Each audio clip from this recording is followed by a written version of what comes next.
I'm Lukoff, assistant professor at Santa Clara University, and today I'll be presenting on designing to support sense of agency for time spent on digital devices or digital interfaces.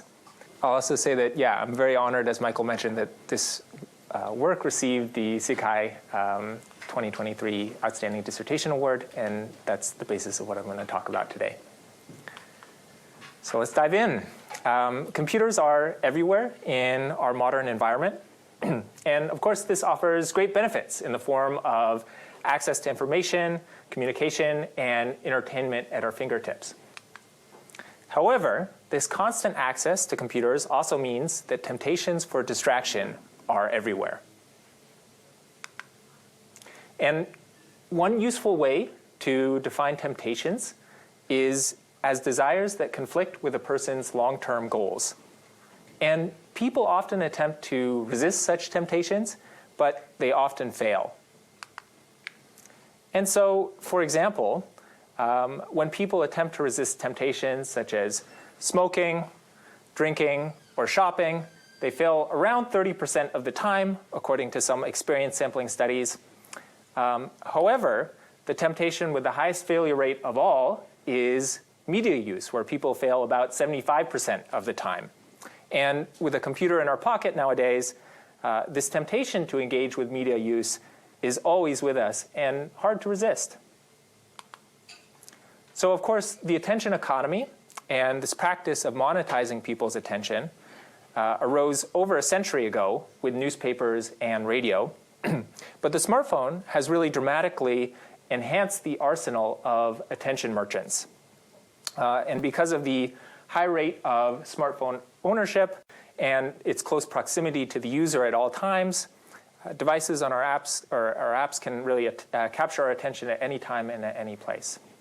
And second, apps can target highly specific demographics, so female MMORPG gamers in New York City that would have been difficult to reach in the past. And algorithms can, of course, leverage this kind of granular tracking to target content and ads that seduce the individual user. The result is that digital technology today is associated with a number of what I would call attentional harms. That is, from distractions when driving and socializing to a loss of productivity and sleep. And individually, the short-term costs may seem small, but given the amount of time that we now spend online, I'd argue that these costs can really add up to undermine our goals and values. And technology companies often want people to believe that their inability to control their technology use is due to a lack of willpower. However, the reality is that companies that are purposefully developing technologies that exploit psychological vulnerabilities to capture our attention. And so, for example, in the popular social media game Farmville, there's this pattern that when you attempt to leave the game, you're notified that if you don't return within a certain period of time, your crops are going to wither and die. This ad on it has this has a fake hair on it that prompts the user to click into that particular ad. And of course, when you try and brush it off, that's what happens. And so you might think of these types of design patterns as what could be called dark patterns or user interfaces that are intentionally designed to trick users into doing things that go against their best interests. And so far, designers have documented dark patterns that cause financial harms, privacy harms, but really little about this category of attentional harms. And so my work systematically examines attention capture dark patterns. And so given all of these user frustrations with a loss of control, what should designers actually be designing for? So in my dissertation work, I focused on the sense of agency, the experience of control over one's actions and their outcomes in the world.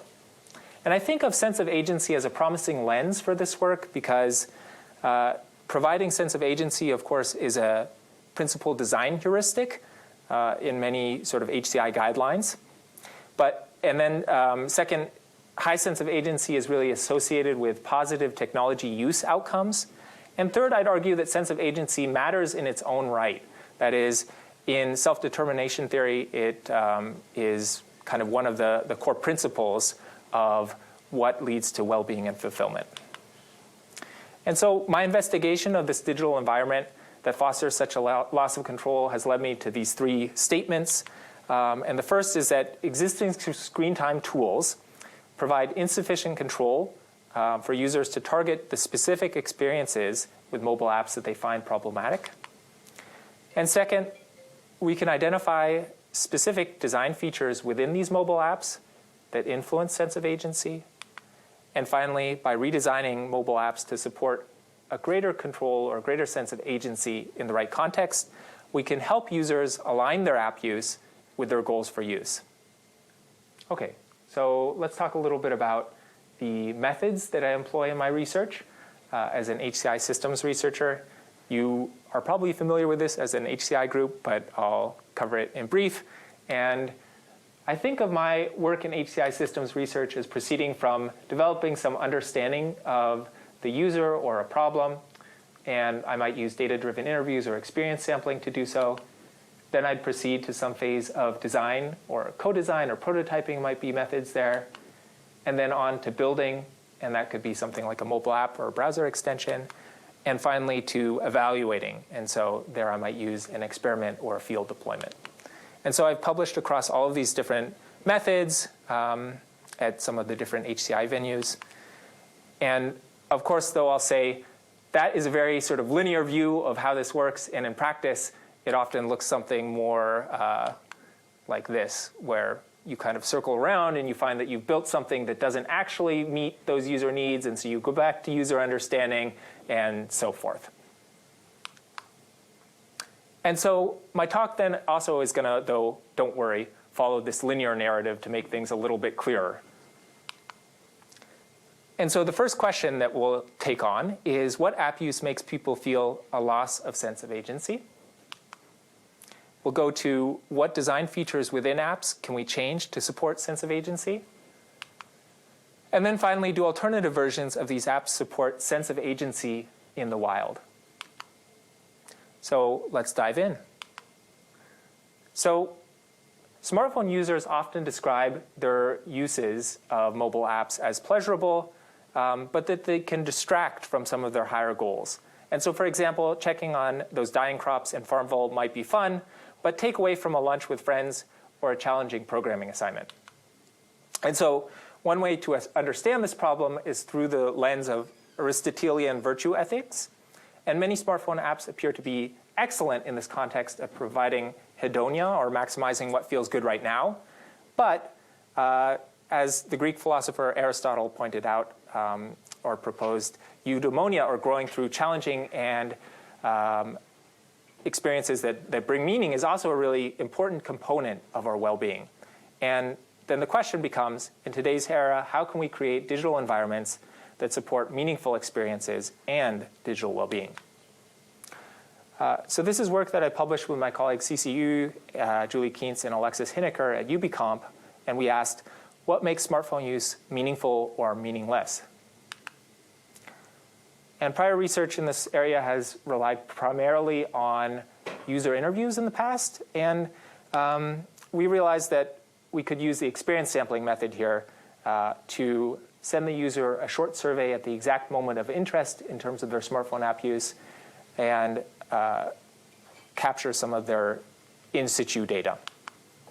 And so here's a diagram of the study protocol that we used. But when our study app detected the user using an app on their phone, say Facebook, we would then randomly select some sort of timing, so at the start of app use, during app use, or at the end of app use, and administer an experience sampling question, which in our case was, how much do you feel like you have spent your time on something meaningful, and have participants rate that experience. Yeah? Was that just a notification you sent on the phone, or how did that work? Yeah, exactly. It was actually a pop-up inside of the app. So, so you just used the glass pane and just drew on top of it. Yeah. Exactly, yeah. In terms of study data, then we collected 86,000 samples of app use from 45 Android smartphone users. And at the end, we conducted 11 data-driven exit interviews. And in these exit interviews, what we did is we created these little cuts of the user's data during the experience or study and presented it back to them. And we wanted to use that so that we could really get at the sort of why behind some of the ratings that they had experienced, rather than just getting sort of the aggregate data. And so what type of app use did participants find meaningful or meaningless? Well, participants shared that when they used apps for productivity, the experience was mostly meaningful. And here we found that participants sort of thought of productivity broadly defined, so not just like work productivity, but also like being able to do something socially productive. And one participant explained that they had rated the Slack app as a 7 out of 7 for meaningfulness and said, it's meaningful in that way because it helps me get work done easier. Communication was another app use that was seen as meaningful most of the time, and one participant said, I didn't speak to my daughter for at least 5 days, and then yesterday she finally talked to me on Facebook, so that's why I put a 6 out of 7 for meaningfulness. And when asked what type of use they found less meaningful, participants often highlighted passive social media use. So whereas on the previous slide, a participant used Facebook for communication and rated it high for meaningfulness, here another participant rated it low. And they said going to Facebook just to browse and not doing anything else, that's pretty much meaningless. Entertainment was also experienced as less meaningful in general. And a participant here shared, I wouldn't say any time spent on that game was meaningful. It's just a way to entertain myself mindlessly.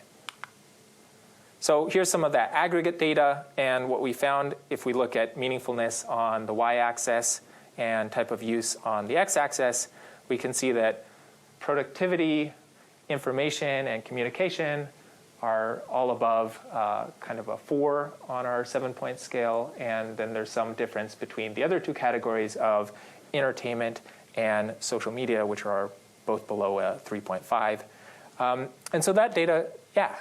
What delineates communication versus social media? And that's like, I can imagine maybe like Discord would be enough fuzzy area. Same with Facebook Messenger. Yeah, that's a great question. I didn't cover that here. But we actually had participants, in addition to that earlier experience sampling question that we had on a 7-point scale, self-describe which of these use cases they felt their app use fell into, because, and I don't cover this here, we did know going into this that participants often use the same app for different purposes. So particularly apps like Facebook or WeChat that are kind of these sprawling empires of all kinds of different services can be used for, say, information, communication, entertainment, all these kind of different use cases. So that's where we had participants self-describe. And so this told us about the averages, but we also saw a lot of individual variation in the data. And we found that the same sort of category or type of use could sometimes be meaningful and sometimes not. And so, for example, one father often played the game Candy Crush on his phone, which he usually rated low in meaningfulness.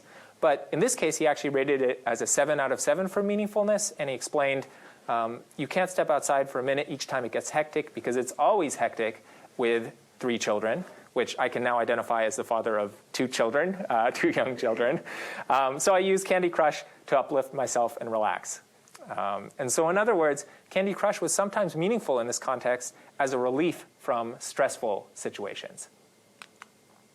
Finally, another major theme that came up over and over again was that participants really felt a loss of control that led to negative effects. And so one participant described an example of such unconscious phone use where they said, without even realizing it, I pulled out my phone and just started mindlessly checking my email. And when I put it away, I realized, oh, I feel bad for ignoring my friends. So what are some of the takeaways from these? Yeah, go ahead. I'm wondering if meaningfulness here is a proxy for satisfaction, or if that is different if you looked at that and how it interacts with perceptions of meaningfulness. Yeah, so we didn't ask about meaningfulness and satisfaction separately. I kind of wish we had have done something like that. And we do kind of do something like that in the third study that I'm going to present, where we ask separately about satisfaction and whether or not something aligned with a person's long-term goals. And so we'll get to see the results on that in a few minutes. Yeah, a good point. Yeah. One other detail question. You say you either do it sort of when they launch the app, in the middle of it, or at the end. So what happens if I'm using Facebook or something like that, and then I just lock the screen and put away my phone? Does it prevent it from locking the screen and make me answer the question first? Or does the after only work if I sort of swipe the app away and I'm about to open something else? The latter, yeah, it only works if you swipe the app away and about to do something else, and we can still send it. Yep, thanks. So what are some of the takeaways then from this work here? Well, first, meaning depends upon context, and so the same type of app use is not a reliable indicator of meaningfulness, is what we found. And so Candy Crush as a relief from stressful situations. And the same app also was sometimes rated as meaningful and sometimes not. So this gets to that question of these categories don't always work the same way.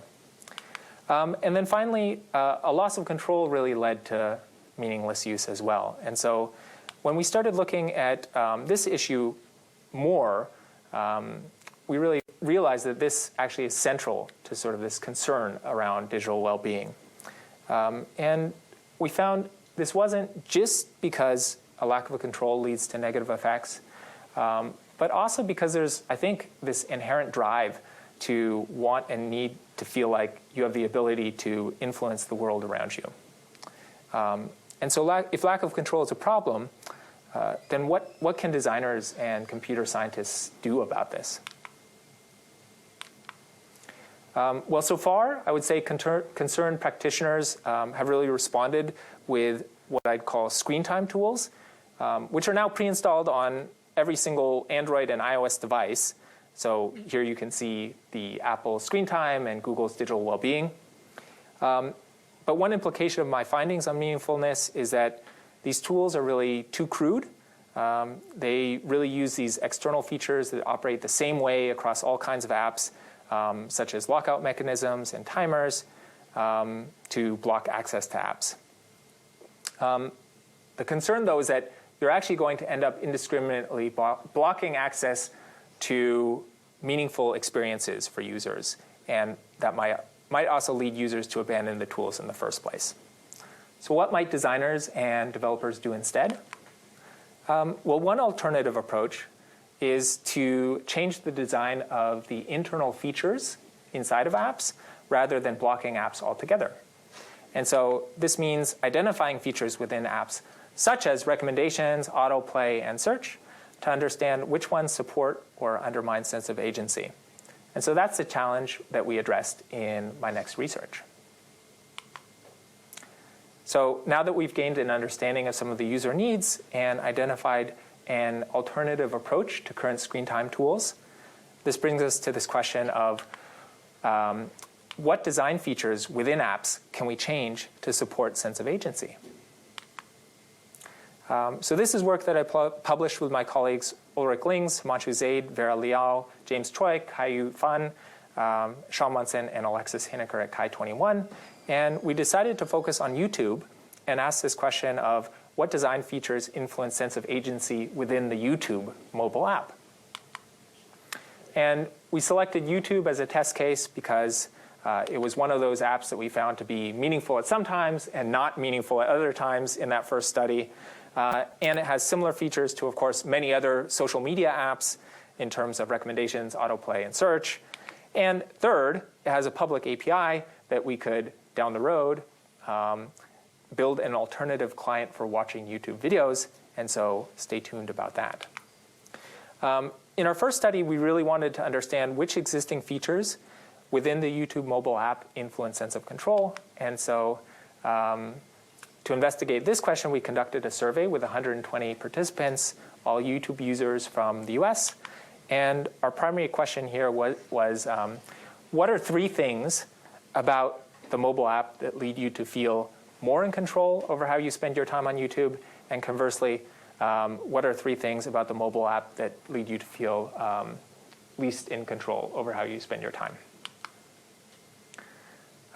And so then we established a code book with multiple coders and established our innovated reliability to analyze which features really contributed to sense of control in one direction or the other.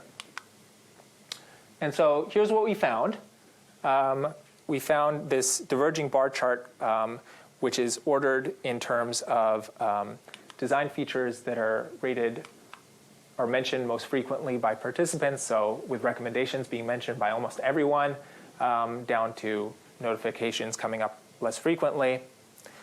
And the features that primarily led participants to feel least in control were recommendations, ads, and autoplay. And then the ones that made people feel most in control were playlists, search, subscriptions, watch history and stats, and play controls.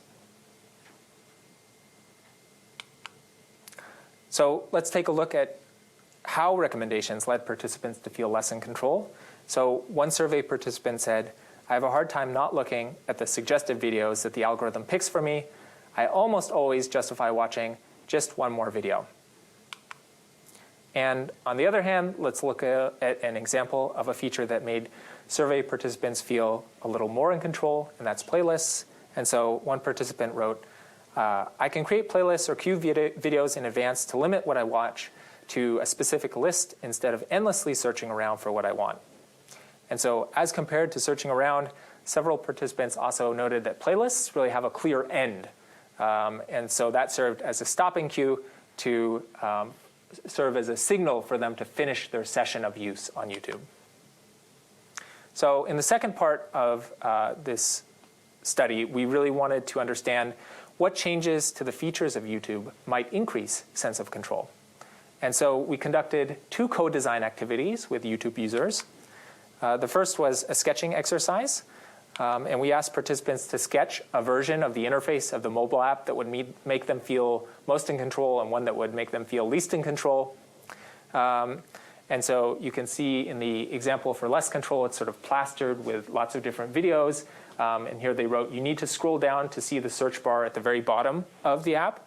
By contrast here, they wanted to move the search bar to the very top and sort of limited the recommendations to things that were already directly interested to things that the user had explored previously. The second co-design activity that we engaged with was evaluating mock-ups of different versions of YouTube that were designed from our perspective to support different levels of control. And so, for example, here were 3 different versions of how recommendations might work. You could have unlimited recommendations, which is basically the current interface. You could have like 3 recommendations and click to show more videos, or you could have no recommendations. And we wanted to get feedback on users on these interfaces. And so one of the interesting findings then was that recommendations were a top concern for all of our survey participants and co-design participants. And they really expressed frustration with their inability to customize their location, quantity, and content. And this was, in particular, the case where participants found recommendations to be kind of too tempting or too good in that they conflicted with their other goals at that moment in time. And so one participant said, when I'm tempted but know a video is not educational, I can hide it using the not interested but option. And so I think this is pretty interesting because in this case, the participant is really reappropriating this not interested button for a different reason and saying, in fact, this is really interesting, but not now. I want to actually be watching, say, educational content or learning how to cook a specific recipe. The second major finding from our co-design is that when participants reviewed the different versions of their own sketches in our mock-ups, they were often conflicted about just how much control they preferred. It depended upon the use case, and they preferred different levels of control for each. So one participant here said, if I have a specific goal, I know what I want, I don't need recommendations to guide my search, I just want to be in control of my search. By contrast, when the same participant did not have a specific intention in mind, they said, if I just want to watch something that gets my mind off of things, I prefer the one where I can choose to show more recommendations. And so the implication then is that for different use cases, participants preferred different levels of control. And when they had a specific intention in mind, such as watching a tutorial to complete a Rubik's Cube, they wanted more control. And when they did not have a specific intention in mind, they just wanted to relax or pass the time, then they really wanted to lean back and let YouTube take control. So what are some of the implications for design here? Well, based on these findings, one implication would be to adapt the interface to the specificity of the user's intention. So for example, when the user has a specific intention, the design might present a search-first interface. On the other hand, when the user has no specific intention, the designer might present a recommendations-first interface. And then switching between these interfaces, is something that offers some potential. So to recap, the takeaways from our study of the features within the YouTube app were we first gained sort of this knowledge of self-reported sense of control when using different features, and undermining control where recommendations, ads, and autoplay, and supporting control where playlists, search, and subscriptions. The second was that we can provide users with different levels of control for different situations. So then, armed with this knowledge of specific design features within apps that affect sense of control, can we build alternative versions of these apps that support sense of agency in the wild? Well, that's what we wanted to turn to in our final study here. And so this is work that I presented at the CHI conference this year, the SwitchTube study, and we asked, can we redesign social media apps to support digital well-being? And again, we used YouTube as a test case. So I'll start by showing a quick demo video of the app. So SwitchTube is an Android app, and it allows us to study design patterns that affect the user experience. And study participants experienced 3 different versions: Explore, Focus, and Switch. And so here's Explore, which was designed to undermine user sense of agency. And it's similar in its features to the official YouTube app. So you can see the homepage is recommendations first. It's plastered with all kinds of recommendations. We had the search return entertaining results. So you can see how to fix a flat tire returns kind of these recommendations here. And when the video finishes, the next video starts auto-playing automatically. The focus version was designed to support user agency based on our prior findings. And we had a search-first homepage. And the search returned relevant results. And there were no video recommendations and no autoplay when you went to watch a particular video. And finally, we created a switch version. And that let users toggle back and forth between the Explore and the Focus version. And so we called this switch version a adaptable commitment interface, which we defined as an interface where the user can commit to stay focused on their intention by blocking out distractions, but also has the option to toggle that version off. And so we had some competing hypotheses for how we thought this might work in the wild.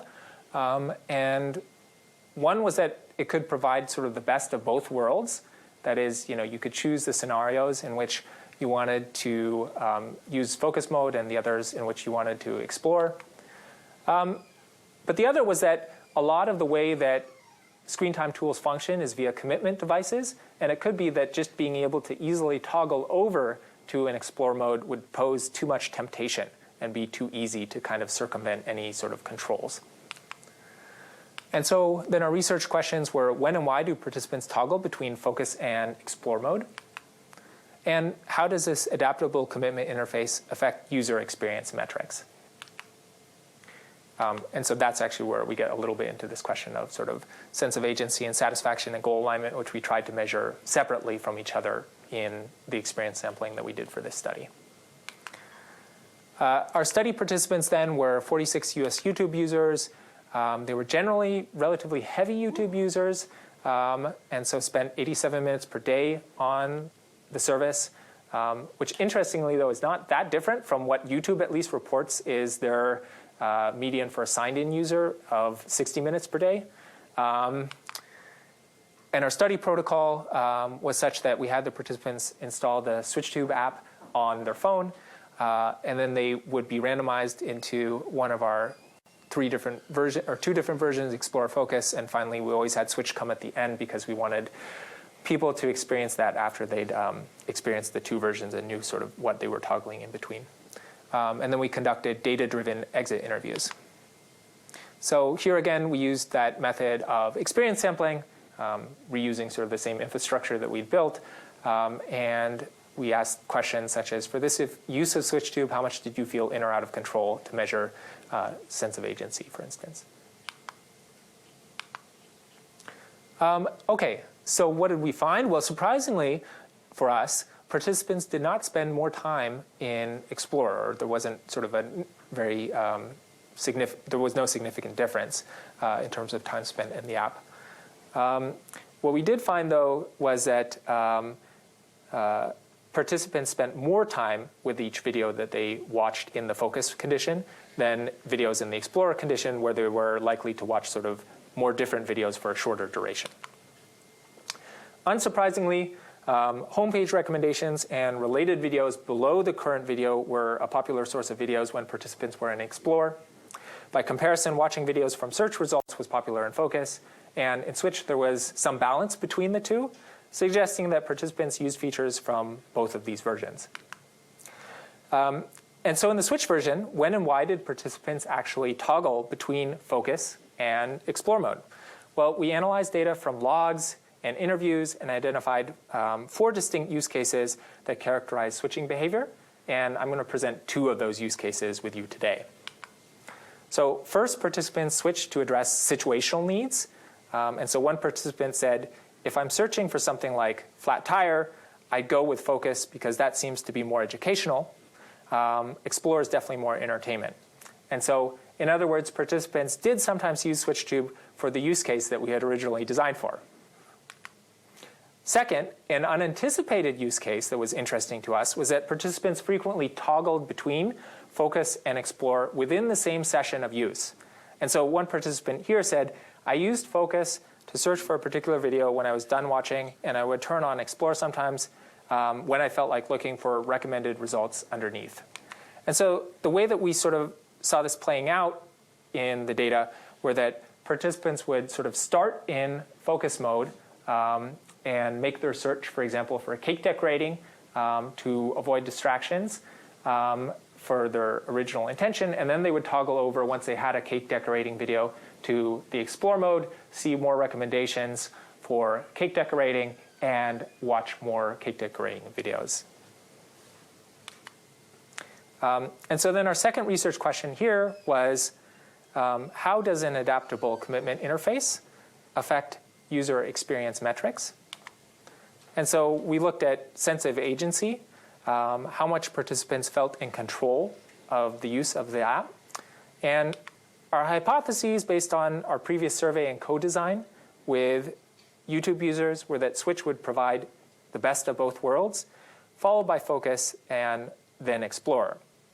And so our actual results found that Switch and Focus were both rated highly, significantly higher than Explore, according to this pairwise Wilcoxon sign rank test with a correction for multiple comparisons that we conducted. And so here you can really see the different averages in terms of ratings between the 46 participants in our study. And our hypotheses about which designs would support sense of agency here were mostly supported, I would say. One participant said, in Explore, I felt like I had no control because it was only the videos that were there and search was not working very well. And so I was limited to what somebody else chose for me. OK, and so next we examined satisfaction. And so this was how much participants felt satisfied by the use of the app. And so here our hypotheses were that Switch would again have the highest rating, but we thought that Explore would actually be greater than Focus because recommendations would provide short-term satisfaction that users sometimes want. Our actual results found that Switch was greater than Focus, and that Focus was actually greater than Explore. And so what participants told us here was that Switch did satisfy my needs more just because I had the option to switch between different modes. Even if you don't use it, having it is always good.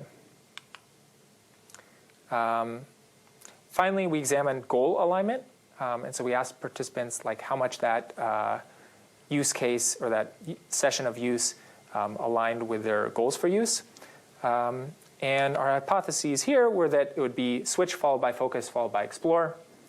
And our actual results found that switch and focus were both rated higher than explore.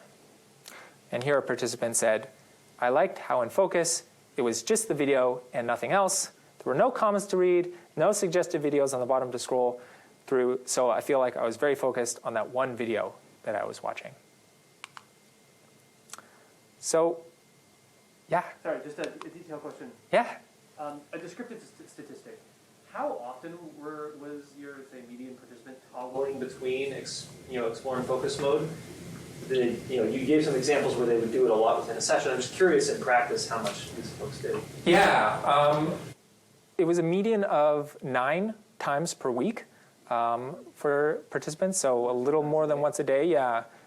There was wide variation, though. There were some participants who seemed to use it a lot, like within a single session, and some participants who it seemed like the pattern was they tried it out a little bit at the very beginning when they first got to the Switch version, and then they were like, okay, I'm done with this. I'm just going to use this one version. Yeah. So, yeah. Any sense of what might have separated those two groups? That's a really good question.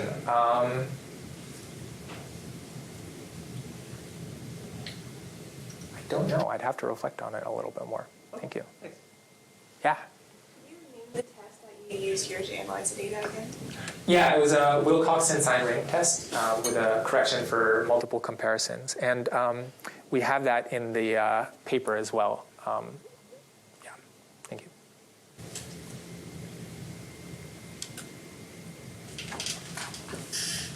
And actually, in hindsight, I think that was probably not the right test to do.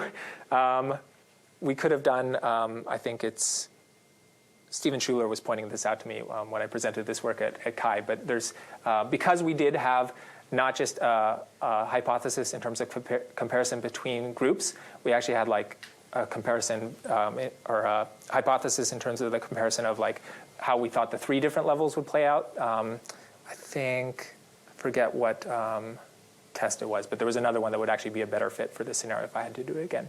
But we also pre-registered this, so we were a little hesitant to actually like then go back and do it. But I'd be curious to run that analysis again, because like for some of these we find that there's no significant difference like here, but there is between these two and this, and so like, but it seems to me at least generally there's this steady trend between all 3 conditions. And you were treating this as non-parametric data. Yeah, non-parametric, yeah. Exactly, yep. So in terms of overall discussion, I think the term adaptable commitment interface can seem like kind of a paradox. How can one commit if one can easily switch away from that commitment at any time?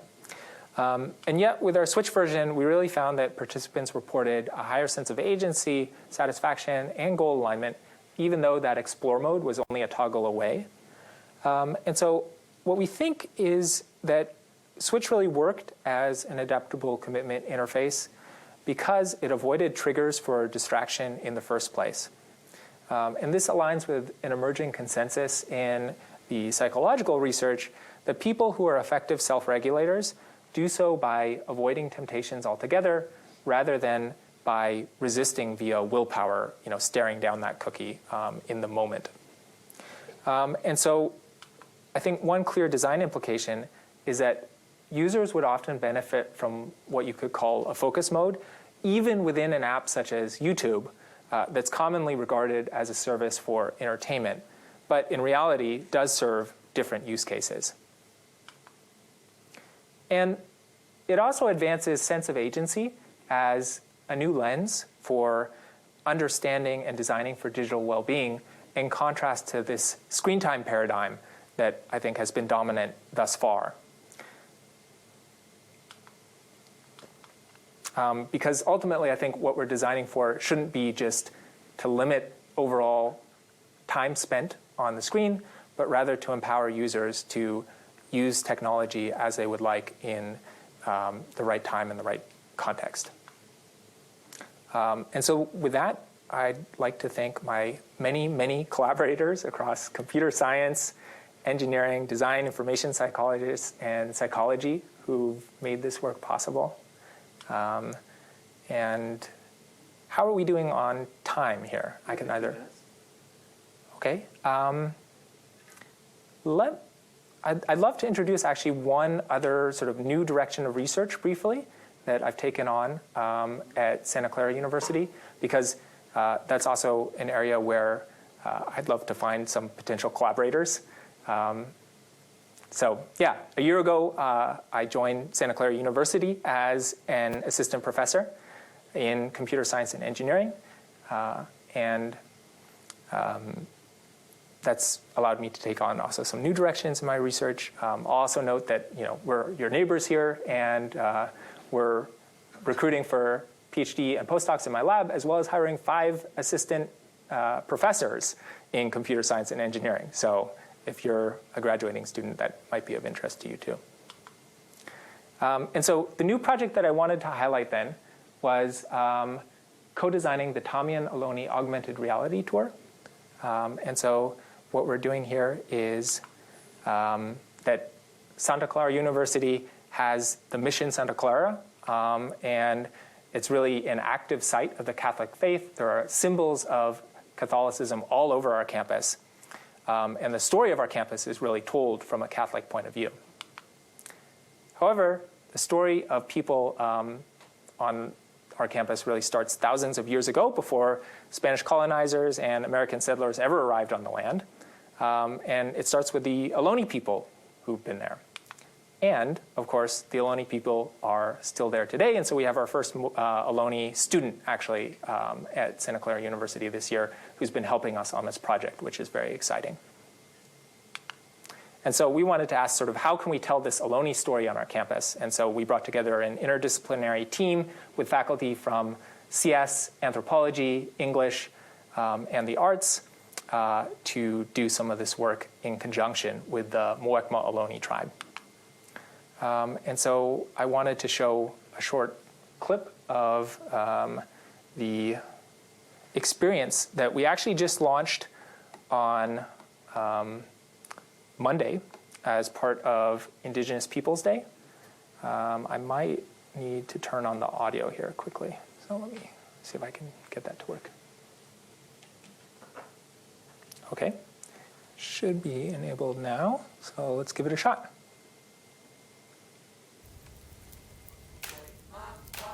Akoy, Hope, Thamian, Growam.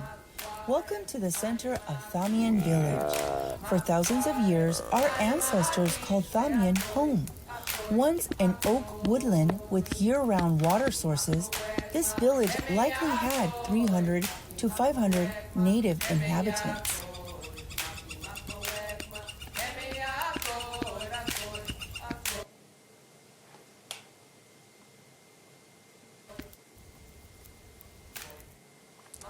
Somehow never seem to advance the slides without exiting the presentation. And so, yeah, we just launched that experience on things are helpful to restore and heal our community. Monday, and we had the tribe come out and generational trauma that we've endured. But it also serves to show that there's still a lot of work to be done, not only here but in the Bay Area as a whole. Part of that work is to highlight that these tribe members are still here, and the university is using technology to do that. Several Santa Clara University departments partnered with Aloni tribes once native to the land this campus is on to bring their stories to life with the use of augmented reality on cell phones. For thousands of years, our ancestors called Thamian home. The Thamian Aloni AR Tour transforms the SCU campus back to what it was thousands of years ago. 3 stops on the tour were launched Monday, but soon visitors will be able to scan QR codes across campus to learn the stories that these tribe members want people to never forget. Just know. And so in that work then, what we've been working on is kind of thinking of new co-design methods for how we might create augmented reality experiences with communities. And so here you can see one of the methods that we've been working on, and we've been calling landmark-based affinity diagramming. So traditional affinity diagramming being kind of on a wall. And instead we wanted to create a giant map of our campus and have people put different stories in different locations where they thought those stories would fit, as well as different media assets like recordings or 3D models and other content in appropriate locations that we can create these tour stops for on our campus. And of course, this work is actually inspired in part by one of the projects that took place on this campus, the Dear Visitor project, which was a physical plaque, or a plaque that was for Chanel Miller, a sexual assault survivor, to recognize her, and was first created digitally and shown in augmented reality before becoming a physical plaque on this campus later on. And so ultimately what we're hoping to do through this work is to create an AR toolkit for social justice tours that can empower educators and storytellers at multiple different locations to create alternative tours that really tell or challenge traditional narratives. So I think I'll wrap up there and leave time for some questions about my work on digital well-being, as well as if you have any feedback or suggestions for this new direction of augmented reality that we're also exploring in my lab. Would love to hear from you. So thank you.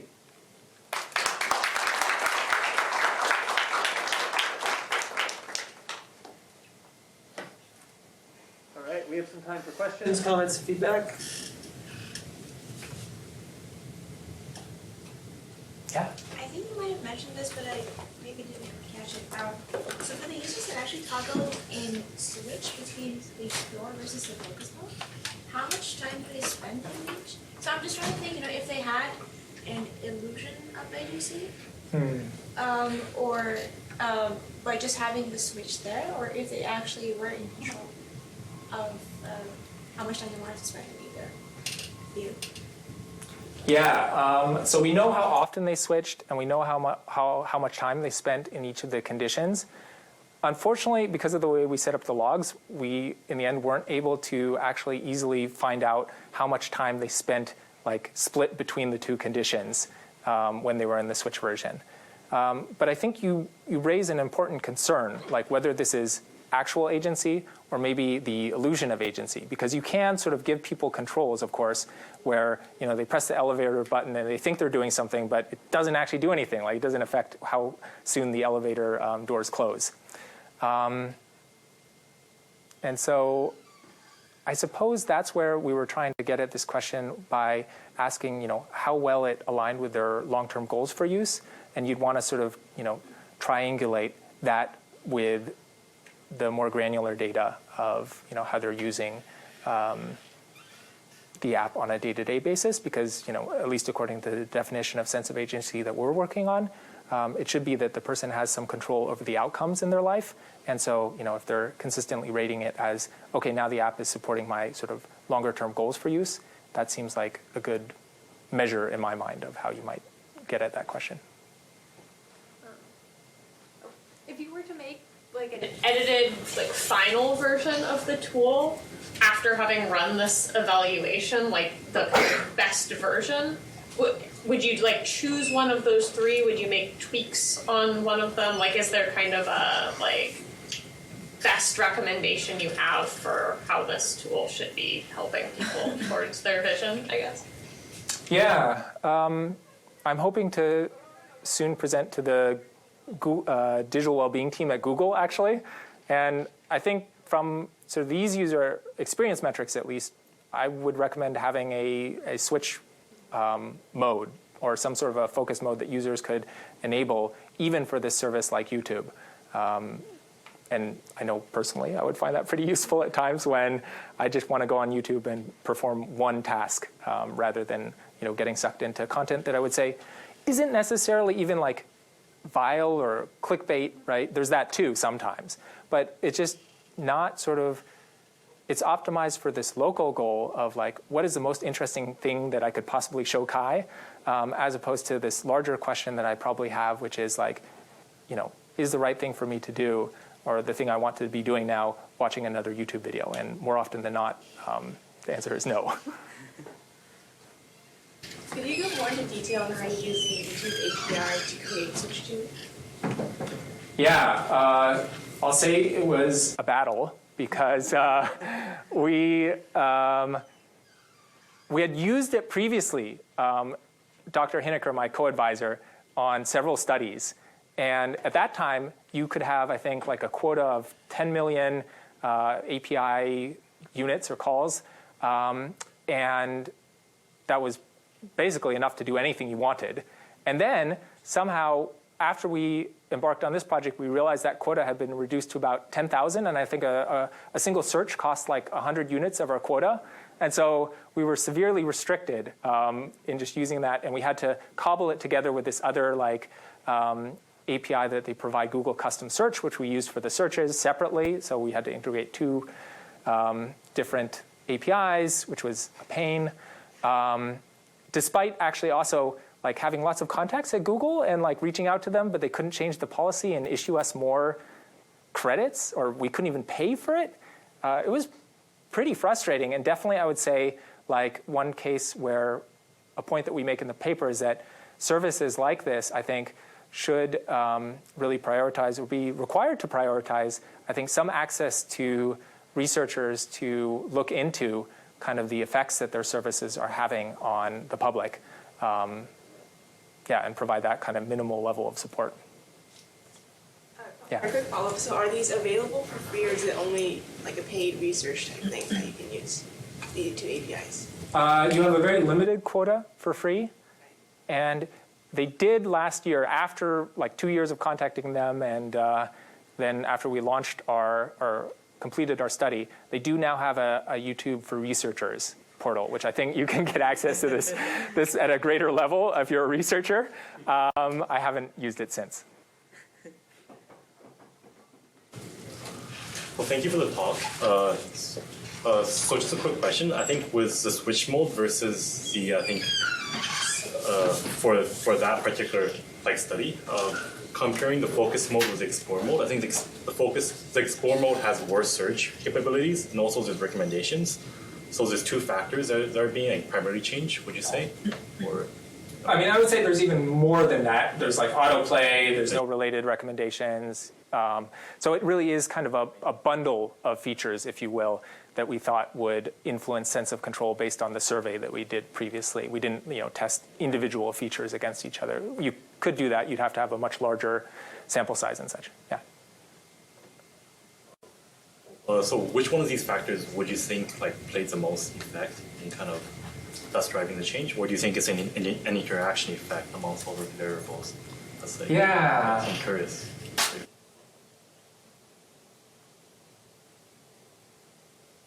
My guess would, if I just had to speculate, would be the visual presence of recommendations all over the place is probably the largest single effect. Like when you open that app and just see the wall of recommendations, as well as recommendations below a video. But we didn't test that, so that would be interesting to maybe try and tease apart if you could. So I find the adaptable, would you call it adaptable Commitment interface, yeah. Yeah, a really interesting direction. You motivated by one of the sort of user interface, almost like a Nielsen heuristic style argument that you want to provide agency and control. That feels like it's in a trade-off with another one, which is another sort of classic result of HCI, which is no one changes defaults. And I'm wondering how you feel like we should be navigating those. So, we can provide the control, but if most people don't make use of the control, is that going to help? Like, how should we be thinking about that design in a broader ecosystem sense there? Yeah, that's something I'm still grappling with, because in this study we had the toggle be manual, but you could certainly imagine it being automated, right? Based on some sort of learning process of like, we expect you're here to do this, right? And then it would show either the focus or the explore mode based on time of day and past behavior, et cetera, et cetera.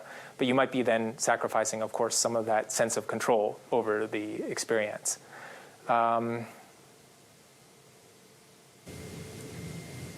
And so that is why we decided to go manual here, rather than actually sort of fully automating the. For automated, just to be clear. Yeah. There is when it opens, it's going to be in one mode or the other. Yep. And a lot of people aren't going to switch it. So I'm wondering how we should navigate that.